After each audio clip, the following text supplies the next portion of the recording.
আমি বৈষম্য বিরোধী ছাত্র সমাজকে ধন্যবাদ জানাচ্ছি যে এই রাস্তাটা আজকে প্রায় 20 থেকে 30 বছর হলো এই অবস্থা। কর্দমুক্ত জায়গা, বৃষ্টি হলে এখান থেকে কোনো লোক যাতায়াত করতে পারে না, গাড়ি ঘোড়া তো দূরের কথা। এই মানুষের এত ভোগান্তি, এই এলাকায় অনেক চেয়ারম্যান মেম্বার বা প্রতিনিধিদেরকে আমরা অনেক রিকোয়েস্ট বা অনুরোধ করেছি, কিন্তু এই রাস্তার কোনো সংস্কার হয়নি।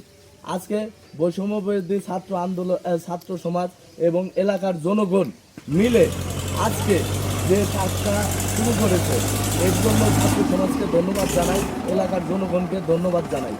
এই রাস্তাটা প্রায় 3টা থেকে 4টে ইউনিয়নের সাথে সংযুক্ত করা হয়েছে। এই রাস্তা দিয়ে আপনার দেখা যায় গাইবান্ধা, রংপুর, বগুড়া, রাজশাহী লোক চলাচল করে। মিনিমাম দিনে 3 থেকে 5,000 লোক এই রাস্তায় চলাচল করে। এবং কি দেখা যায় যে মুমূর্ষ রোগী, যেমন একটা মহিলা যদি প্রেগনেন্ট অবস্থায় থাকে, তাকে এই রাস্তাটা নেওয়াটা মানুষ বিপদে পড়ে যায়। এই রাস্তাটা ছাত্র বৈষম্য বিরোধী ছাত্র আন্দোলনের প্রতিনিধি সমন্বয়করা এবং এলাকার জনগণ যে সহায়তার মাধ্যমে কাজটা শুরু করেছে।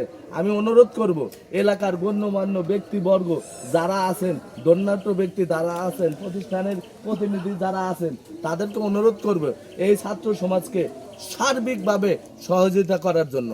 আমি এখানে বলতে গেলে কি, আমিও একজন প্রশাসনের লোক, এইখানে আসছি, ওদের উদ্যোগটা দেখে আমি অত্যন্ত খুশি। যে ধন্যবাদ দিয়ে ওদেরকে ছোট করতে চাই না, আমি চাই যে এরকম ভালো ভালো কাজ এই এলাকার জনগণ ছাত্র সমাজ করবে, এই আশা করি। এবং এই রাস্তাটা যেন মানুষের চলাচলের জন্য উপযোগী হয় এবং এই সার্বিক সহযোগিতা সবার কাছে আমি আশা করি। এই বলে আমার বক্তব্য শেষ করছি। ধন্যবাদ। নরং ওয়ার্ডের শেষ প্রান্তে আমরা আসলে অবহেলিত এলাকায় আছি। এর আগেও আমি অনেক পোস্ট করেছি, এই রাস্তাটা আসলেই বেহাল অবস্থা। এখনও দেখেন আবার সামনে ঘোড়া গাড়ি আছে, এখানে মনে হয় আমাদের ধান রোপণ করে।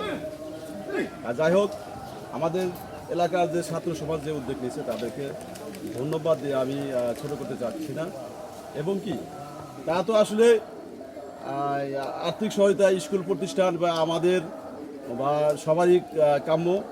আমি বিশেষ করে এলাকাবাসী যারা আছেন তারা ফেসবুকে যে নাম্বার দিয়ে দিবে, আপনারা যদি সার্বিক সহযোগিতা করেন আশা করি অবশ্যই কিছু না কিছু দিবেন। আর বিশেষ করে যেমন আমাদের উপজেলার ইউনো স্যার আছেন, ঊর্ধ্বতন কর্মকর্তাদের বিশেষ করে আবেদন করছি যে মাটি যে কাটতেছে এখানে, তারপরেও আপনারা যদি এখানে পাকা সংস্কার করার আমি আবেদন করতেছি।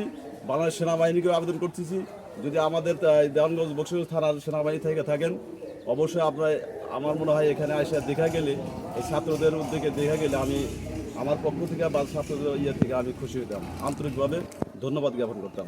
এই বলে